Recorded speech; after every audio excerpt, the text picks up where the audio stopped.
Paulus. Paulus yang mana? Ya Paulus, Rasul Paulus yang dari Perjanjian Baru itu. Dia itu bisa khotbah di sinagoga, tapi juga bisa bikin tenda. Artinya apa?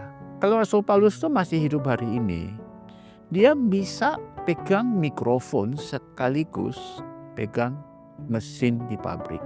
Pertanyaannya, kalau Paulus bisa mixing antara pelayanan dan pekerjaan, bisa nggak kita juga menjaga keseimbangan antara pulpit, ya, mimbar, ministry dengan PowerPoint, yaitu marketplace. Jujur ya, banyak orang Kristen merasa harus milih. Gue mau hidup rohani banget, full time pelayanan, atau gue mau cari profesional banget, fokus cari duit. Akhirnya banyak yang burn out, capek, bingung, minder, bahkan merasa hidupnya kurang rohani. Padahal, Tuhan tuh enggak pernah suruh kita hidup dengan garis pemisah, tapi dengan garis penghubung.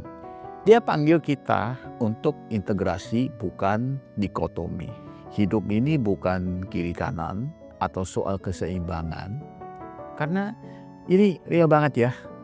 Kita semua sibuk kerja sampai pelayanan mungkin jadi sisa waktu. Ada juga orang yang pelayanan itu all out, tapi keluarga dan kerjaan berantakan.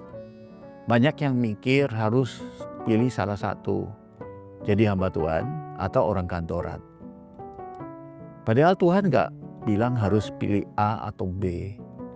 Dia bilang hidupmu seluruhnya itu harus jadi ibadah. Full stop, titik. Kolose 3 ayat 23 bunyinya begini. Apapun yang kamu lakukan, lakukanlah dengan segenap hatimu seperti untuk Tuhan, bukan untuk manusia. Gak ada sekat antara spiritual dengan sekuler. Pulpit itu pelayanan di gereja, PowerPoint itu pelayanan di marketplace.